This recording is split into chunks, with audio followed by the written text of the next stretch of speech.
It feels like the perfect place to kick off this movie that's been in the making for 50 years, or everyone was hoping it would be made one day and that Judy would give her blessing. So it seems really perfect that it's here where she lives, and we're going to go screen it at her theater, and we're going to be in her bookstore tomorrow, which I've heard so much about, and didn't think I'd actually get the chance to come here, so to come with the movie is great. Abby was already signed on, Kathy Bates, and I was a huge fan of Kelly's, and Jim Brooks was involved, and I knew Judy had given her blessing, so it was pretty stacked by the time it got around to me, so it was an easy yes.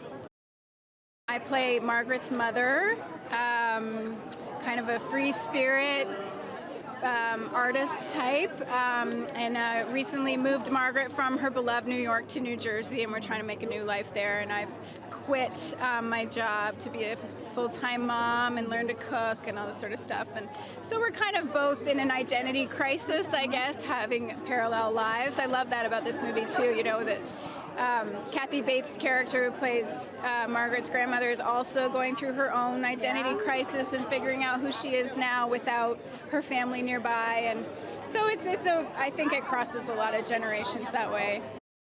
It was a joy to come to work. Abby and Kathy are just such free spirits and so open and so intelligent and passionate about what they do. So, and they were great together. They became really good friends and had such great chemistry. So it was fun to just sit back and watch them play too. But yeah, I mean, and Kathy Bates is just one of the greatest of all time. And you know, she's just, there's no one like her. She's a legend. So it was great to get to work with her. Kelly and I got a lot of time to talk about the character in advance, and I think us both being working moms, we, you know, were able to bring a lot to the character from the start, and it's always just great to have the writer not only on set but the director as well, you know, to really just complete her full vision.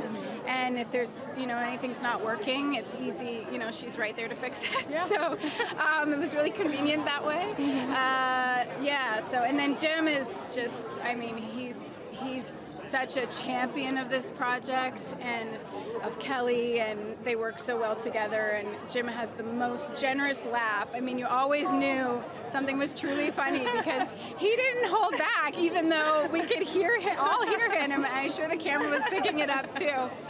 But just like had wild abandon and passion for the project, and that sort of seeped into every corner of it, of putting it together. So.